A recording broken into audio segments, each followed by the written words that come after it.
Hey there, welcome back to Story Slices, where we slice through the best Reddit tales just for you. Let's dive right into the first story. The first one is the Tittle story, and it starts like this. I've always been a city guy, born and raised in the concrete jungle of Chicago. But as I approached my 40th birthday, I found myself yearning for a change of pace. The constant noise, the endless sea of people, and the rat race of corporate life were starting to wear me down. That's when I stumbled upon an opportunity that would change my life forever. It was a crisp autumn morning when I saw the listing online, a quaint mountain cabin nestled in the heart of the Smoky Mountains, just outside of Gatlinburg, Tennessee. The pictures showed a charming log structure surrounded by towering pines and a breathtaking view of the misty mountains beyond. Without hesitation, I reached out to the realtor and scheduled a viewing for the following weekend.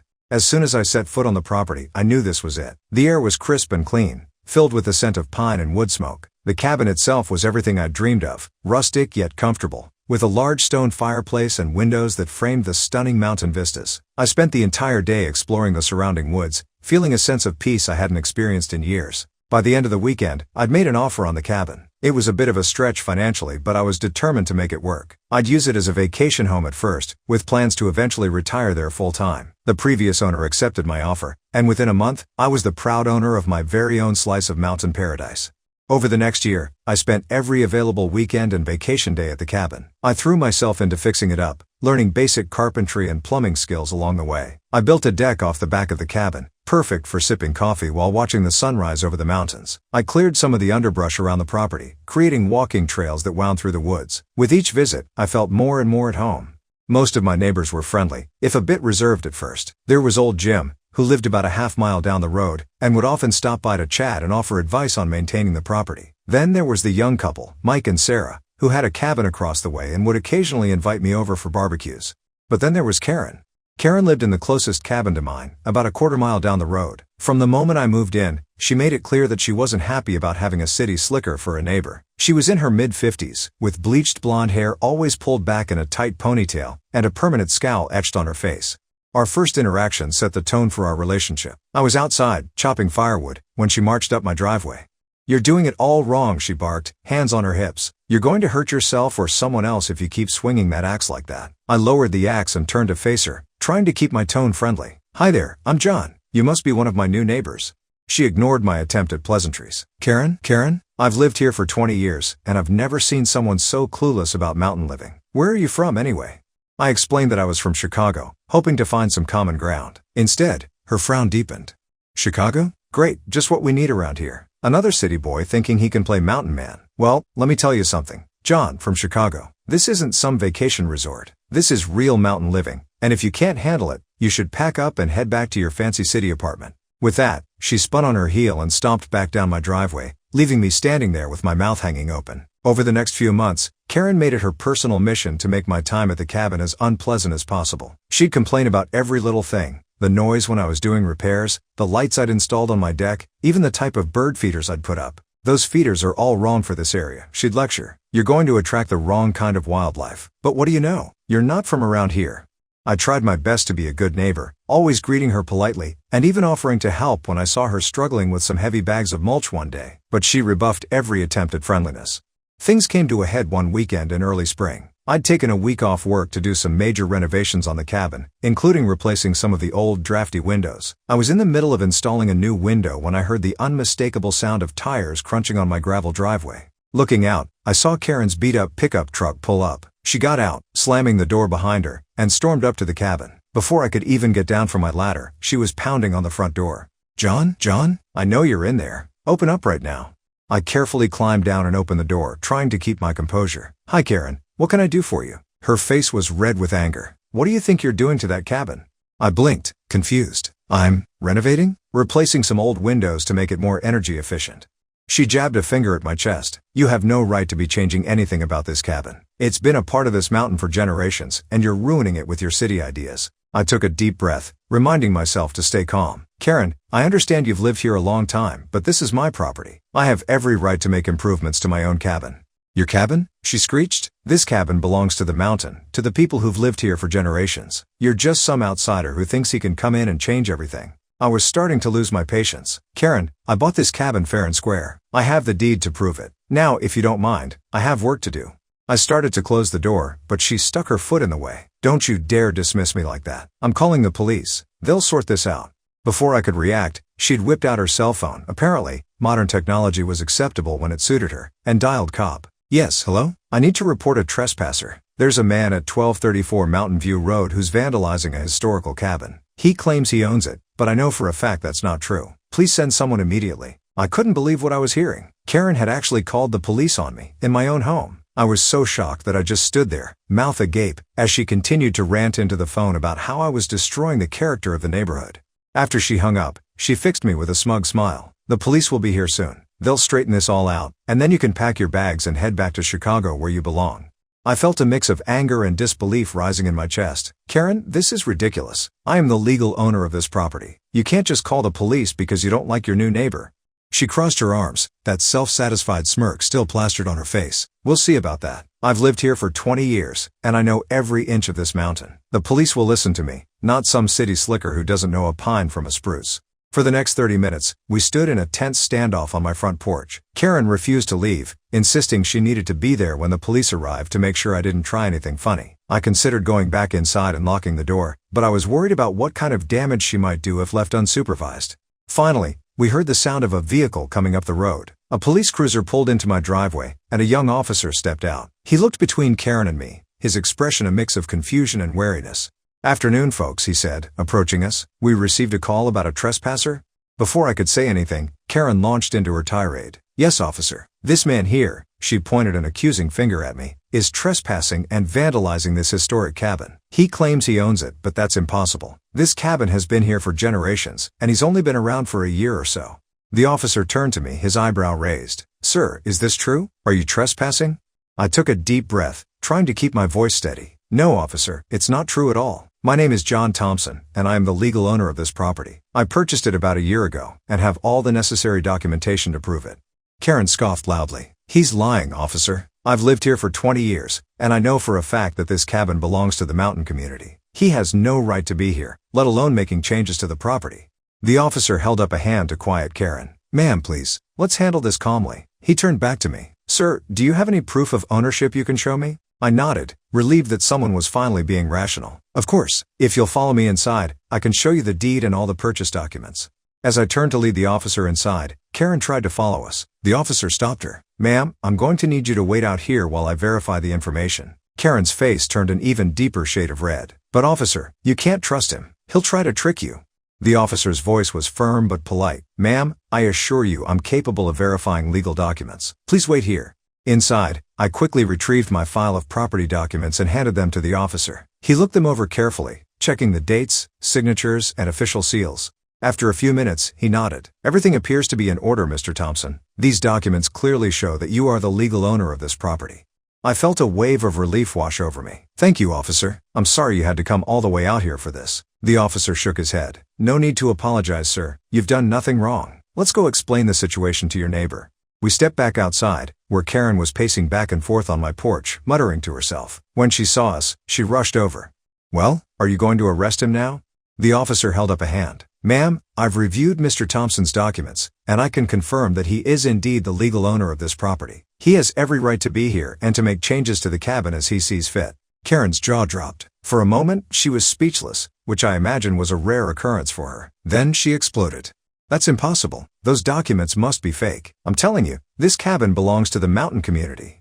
The officer's voice took on a sterner tone. "Ma'am, I need you to calm down. Mr. Thompson has provided legal proof of ownership. Unless you have documents showing otherwise, I'm going to have to ask you to leave the premises." Karen sputtered, her face turning an alarming shade of purple. But, he's ruining everything. He's destroying the character of our neighborhood with his city ways." The officer sighed. "Ma'am, Mr. Thompson has the right to renovate his own property as he sees fit, as long as he's following local building codes and regulations. Now, I need to warn you that making false reports to the police is a serious offense. If this happens again, you could face legal consequences." Karen's mouth opened and closed like a fish out of water. She looked from the officer to me and back again, seemingly unable to process that her plan had backfired so spectacularly. Finally, she spun on her heel and stormed off towards her truck, shouting over her shoulder, "This isn't over. You don't belong here, and I'll make sure everyone knows it." As she peeled out of my driveway, spraying gravel in her wake, I turned to the officer. "I'm so sorry about all this, officer. Thank you for handling it so professionally." He gave me a sympathetic smile. No problem, Mr. Thompson. We get calls like this more often than you'd think, especially in areas with a mix of longtime residents and newcomers. Do you want to press charges for the false report? I considered it for a moment but shook my head. No, I don't think that's necessary. Hopefully, this will be the end of it. The officer nodded. All right, but if you have any more trouble with her, don't hesitate to call us. And you might want to consider installing some security cameras just in case. After the officer left, I sat down on my porch, still trying to process what had just happened. I'd known Karen didn't like me, but I never imagined she'd go so far as to call the police with false accusations. Over the next few days, I took the officer's advice and installed a security camera system around the property. I also decided to reach out to some of my other neighbors, hoping to build better relationships with the community and maybe get some insight into Karen's behavior. Old Jim was especially helpful. When I told him what had happened, he shook his head and sighed. I'm real sorry about that, John. Karen's always been a bit intense about protecting what she sees as the traditional way of life up here. Truth is, this cabin of yours has changed hands several times over the years. It's not some ancient historical site like she makes it out to be. He went on to explain that Karen had moved to the mountain about 20 years ago, fleeing a messy divorce in Florida. She came up here looking for a fresh start, and I think she just latched onto this idea of being a true mountain woman. Problem is, she forgets that she was once the newcomer too. This information helped me understand Karen a bit better, but it didn't excuse her behavior. I was determined to stand my ground and not let her bully me out of my home. Over the next few weeks, things were relatively quiet. I'd see Karen driving by occasionally, glaring at me as I worked on the cabin, but she didn't approach me directly. I started to hope that maybe the incident with the police had finally made her back off. But then, about a month after the police incident, I arrived at the cabin for a long weekend to find something disturbing. Someone had spray-painted City Slicker, "Go Home" in big red letters across the front of my cabin. I was furious. I had no proof it was Karen, but who else could it be? I took photos of the damage and called the police to file a report. The same officer who had responded to Karen's call came out to take my statement. I'm sorry this happened, Mr. Thompson, he said, shaking his head as he looked at the graffiti. Do you have any idea who might have done this? I hesitated for a moment before answering. I can't say for certain, but given recent events, I have a strong suspicion it might have been my neighbor, Karen. The officer nodded thoughtfully. I understand your suspicion, but without concrete evidence, there's not much we can do right now. Have you had your security cameras installed yet? I nodded. Yes, but unfortunately they didn't catch anything. Whoever did this must have known where the cameras were positioned. The officer made a note in his pad. All right, well, we'll keep an eye out. In the meantime, I'd suggest maybe adding a few more cameras to cover any blind spots.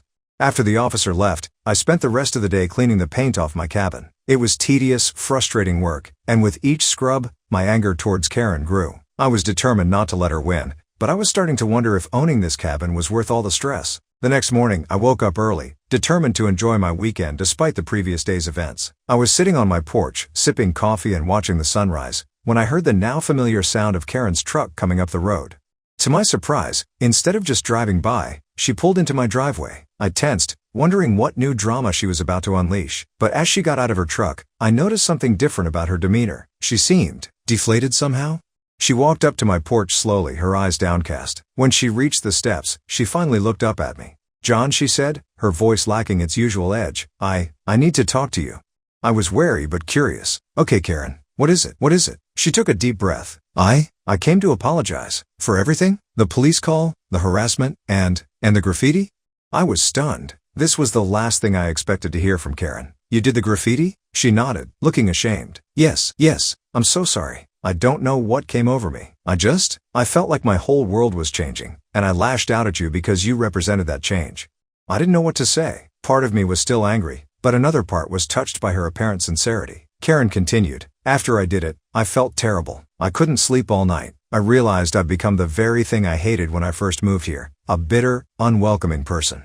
She went on to explain that when she first moved to the mountain, she had faced similar hostility from some of the longtime residents. They called me a Florida transplant and said I didn't belong. I swore I'd never be like that, but somehow, over the years, I became exactly what I despised. I listened quietly, letting her get it all out. When she finished, we sat in silence for a moment.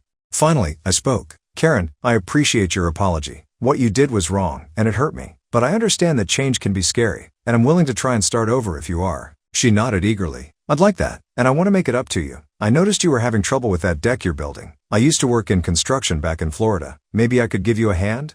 I couldn't help but smile. You know what, Karen? I'd like that. Over the next few weekends, Karen and I worked together on various projects around the cabin. She was indeed quite handy, and I learned a lot from her about construction, about life in the mountains.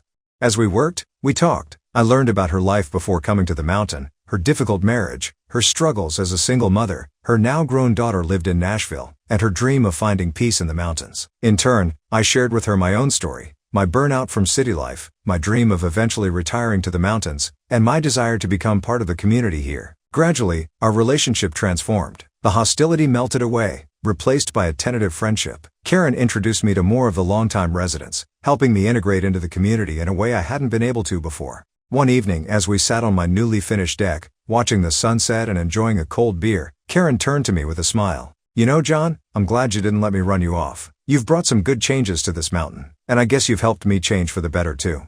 I raised my beer in a toast. Here's to change then, and to new friendships in unexpected places. As we clinked our bottles together, I felt a sense of peace wash over me. The road had been rocky, but I finally felt like I truly belonged in my mountain home. Over the next year, my relationship with the mountain community, including Karen, continued to grow and evolve. I found myself spending more and more time at the cabin, even working remotely when I could. The peace and beauty of the mountains, combined with the warmth of the community I'd become a part of, made me seriously consider making the move permanent. Karen and I became unlikely friends. She taught me about the local flora and fauna, showed me the best hiking trails, and even introduced me to the art of making moonshine. Strictly for educational purposes, of course. In return, I shared with her some of the tech skills I'd picked up in my city job, helping her set up a website for her small crafting business. One crisp autumn day, almost 2 years after the police incident, I was sitting on my porch when I saw an unfamiliar car pull into my driveway. A smartly dressed woman in her early 30s got out, looking around uncertainly. "Can I help you?" I called out. She approached the porch, a friendly smile on her face. "Hi there, I'm looking for Karen Mitchell. I was told she might be here." Before I could respond, I heard Karen's voice from inside the cabin. "Is that my Lisa?" Karen came bustling out onto the porch, her face lighting up at the sight of the young woman. She turned to me, beaming. "John, this is my daughter, Lisa. Lisa, this is my friend John, the one I've been telling you about." Lisa's eyebrows shot up. "Wait, this is the city slicker you called the cops on? The one whose cabin you vandalized?" Karen had the grace to look embarrassed. "Yes, well, that was before I got to know him. Things have changed quite a bit since then." Lisa laughed, shaking her head. "Mom, when you told me you'd made friends with your new neighbor, I had no idea it was this dramatic. You've got to tell me the whole story." So, over dinner that night, Karen and I recounted the tale of our rocky start and unlikely friendship. Lisa listened with wide eyes, alternating between laughter and disbelief. "I can't believe you actually called cop on him, Mom," Lisa exclaimed at one point. Karen chuckled, shaking her head. "Not my finest moment, I'll admit, but I'm grateful John was willing to give me a second chance." As we finished our meal, Lisa looked between Karen and me with a warm smile. "You know, I was worried about you up here all alone, Mom, but seeing you now, and hearing about the community you've built, I think you're exactly where you need to be." After Lisa left that evening, Karen and I sat on the porch enjoying the cool night air. We were quiet for a while, lost in our own thoughts. Finally, Karen spoke up. "You know, John, when I first moved here, I was running away from my old life. I thought if I could just become a real mountain woman, all my problems would disappear." She paused, taking a sip of her tea. "But I realize now that it's not about where you're from or how long you've been somewhere. It's about the connections you make, the community you build." I nodded, understanding exactly what she meant. I feel the same way. When I bought this cabin, I thought it was just going to be a vacation home, a place to escape the city, but it's become so much more than that. Karen smiled at me. "You know, you've really become a part of this mountain. City slicker or not, you belong here just as much as any of us." Her words touched me deeply. In that moment, I made a decision I'd been mulling over for months. "Actually, Karen, I've been thinking about making the move permanent, selling my place in Chicago and living here full-time." Karen's face lit up. "Really? Oh, John, that would be wonderful. But what about your job?" I shrugged. "I've been talking to my boss about transitioning to full-time remote work. It would mean some changes, but I think it's worth it." Karen reached over and squeezed my hand. "Well, if that's what you want, you know you've got support here, and not just from me, the whole community would be thrilled to have you full-time." As I looked out over the misty mountains, the first stars just beginning to appear in the darkening sky, I felt a sense of rightness settle over me. This place, which had started as a simple vacation home, had become so much more. It had become a true home, complete with challenges, triumphs, and unexpected friendships. I thought back to that day when Karen had called the police, claiming I didn't belong here. How different things were now. Through all the ups and downs, I'd found my place in this mountain community. And in doing so, I'd helped Karen rediscover her place too. "You know what, Karen?" I said, raising my mug in a toast. "Here's to belonging, to finding home in unexpected places, and to the power of second chances." Karen clinked her mug against mine, her eyes twinkling in the twilight. "I'll drink to that, City Slicker. I'll drink to that."